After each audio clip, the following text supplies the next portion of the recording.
El senador Raúl Morón Orozco, del Grupo Parlamentario del Partido de la Revolución Democrática, para hablar en contra del dictamen.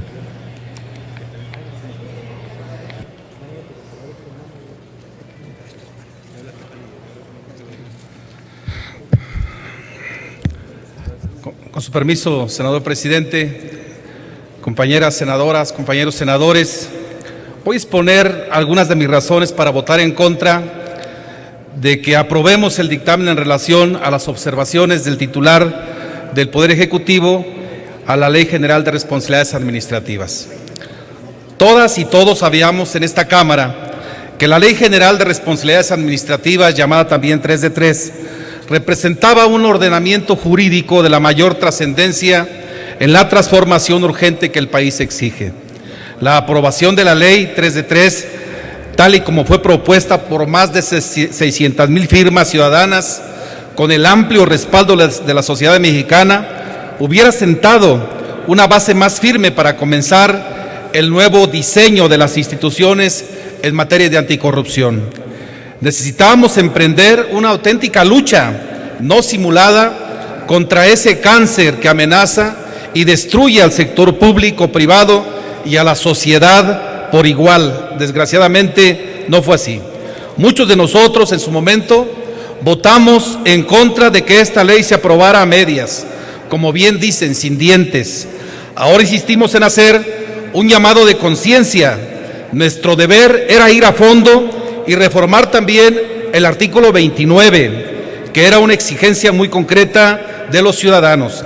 Es decir, hacer obligatorias, bajo los principios de transparencia y máxima publicidad, las 3 declaraciones de funcionarios públicos y del sector privado de mayor relación con el Estado mexicano. Evitar, bajo el amparo de la opacidad, que se siguiera produciendo los grandes fraudes públicos y privados contra el patrimonio estatal, pero desperdiciamos esta oportunidad. Ya lo dijimos en el debate sobre el Sistema Nacional Anticorrupción. En materia de combate a la corrupción, no podemos actuar a medias. Estábamos obligados a revertir la omisión en el artículo 29 de la Ley General de Responsabilidades Administrativas, que en el periodo extraordinario anterior dejó a criterio del servidor público la facultad de autorizar o no el que se publicite de manera total sus declaraciones patrimonial, fiscal y de intereses. Todos sabíamos que esto no podía quedar así, que debían ser obligatorias y públicas las 3 declaraciones de todo funcionario público y de los privados que hacen negocios con dinero público. Además, este veto presidencial proviene de una inequidad muy grande. Se debió a la presión que empresarios muy poderosos ejercieron contra el presidente. Un insólito reclamo al Poder Ejecutivo por haber aprobado esta ley en ambas cámaras, en particular el artículo 32. Que obligaba a las personas físicas y morales que tuvieran contratos con entidades públicas a presentar también sus 3 declaraciones. Senadoras y senadores, no puede haber ciudadanos de primera y de segunda, ni acciones de privilegio y discriminación. No es ético, ni justo, ni equitativo actuar por la presión de un grupo de empresarios que ostentan el poder económico del país e ignorar a miles de voces allá afuera, tanto a nivel nacional como internacional, que piden con argumentos que se revise y modifique la reforma educativa del 2013. Los empresarios, después de su expresión de rechazo a este artículo 32 de la Ley General de Responsabilidades Administrativas, fueron recibidos inmediatamente por el presidente. Los maestros de México y otros sectores de la sociedad vienen solicitándole al gobierno federal una mesa de diálogo, así como la discusión y modificación de la reforma educativa. Al menos desde el 15 de mayo pasado, concretamente se exige la modificación de su carácter punitivo que se exprese en la Ley General del Servicio Profesional Docente, que establece los términos de la evaluación obligatoria y que condiciona injustificadamente la permanencia laboral de los profesores en el sistema educativo nacional. Si lo que está generando estos graves problemas, todavía de incalculables consecuencias y hasta pérdida de vidas, es un agravio contra los docentes, al condicionar su trabajo a una evaluación que debería tener un carácter diagnóstico y formativo para fortalecer la capacitación y actualización de los mismos profesores, pues entonces resulta inexplicable que el gobierno federal no quiera ir a la raíz misma de estos problemas y proponer las modificaciones necesarias a la legislación educativa que tanto disgusto social ha provocado.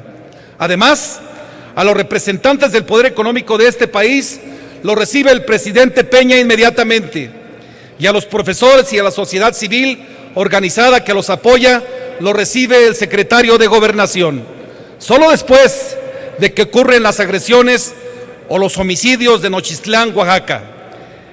Es un trato inequitativo que ya nos está llevando a un diálogo simulado, a un callejón sin salida de las amenazas del gobierno federal contra los maestros, sus pueblos y sus comunidades. Se abre la puerta de una represión anunciada desde el mismo gobierno federal contra los profesores y la sociedad. Como está el país, el hartazgo ciudadano por un gobierno represivo y sin voluntad de transformación y mucho menos de diálogo, las fuerzas de oposición tenemos la obligación de empujar una nueva alternativa democrática para México. La reforma educativa aprobada en 2013 debe ser revisada, discutida y modificada en lo que sea necesario y pertinente. Urge abrir en todo el país los canales de diálogo y análisis responsable mediante un método que permita discutir a fondo los fundamentos pedagógicos y humanistas de la educación en México, con todos los involucrados en el proceso educativo, profesores, autoridades, padres de familia, expertos en educación, sociedad civil, etc. Esta es una propuesta a la que también se ha negado el Ejecutivo Federal, a pesar de representar un ejercicio más democrático, participativo, abierto e incluyente.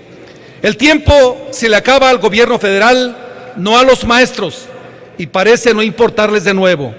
Las leyes y reformas constitucionales, por supuesto que son modificables, sobre todo si está demostrado que violentan derechos laborales y humanos, como es el caso de la reforma educativa, a la que hay que quitarle su carácter punitivo.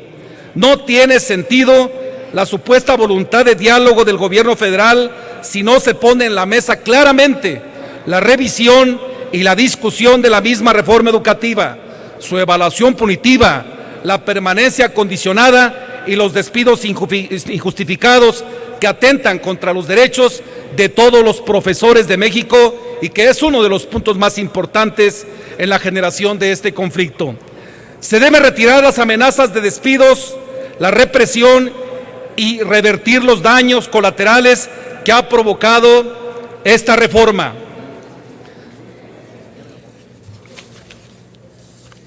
También es muy importante que se haga justicia y se castigue a quienes cometieron los homicidios en Nochistlán, Oaxaca, deslindar las responsabilidades de personas y de cuerpos policíacos, pero también de los diferentes niveles de gobierno y frenar la violencia que viene de las instituciones, lo que debe ser un proceso paralelo a la discusión de la reforma.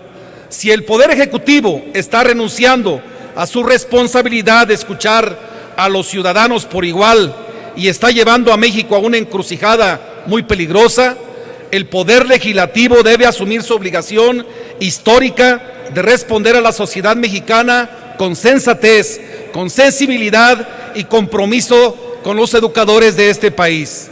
Debemos evitar por la vía del diálogo que nuestro país entre en una espiral de violencia de incalculables consecuencias. El tiempo también se agota para nosotros y la historia de México no nos perdonará ninguna equivocación u omisión por falta de actuación y decisiones oportunas.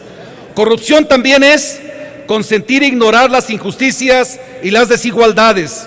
Nuestra función debe ser ante todo exigirle un trato digno y equitativo al Poder Ejecutivo para todos los sectores sociales, sin distingo alguno por razones de raza, credo, ideología o posición económica o social. Somos representantes populares, compañeras y compañeros. Nos debemos a la voz y demanda de la sociedad mexicana y hoy esta sociedad exige que los funcionarios públicos estén obligados a presentar sus 3 declaraciones bajo los principios de transparencia y máxima publicidad. Exige también una auténtica reforma de la educación desde un ejercicio democrático incluyente, así como modificar el marco jurídico que más convenga a la defensa de los derechos laborales de los trabajadores, del magisterio y, por supuesto, la defensa irrestricta de la educación pública. Por estas razones, mi voto será en contra de este dictamen. Muchas gracias por su atención.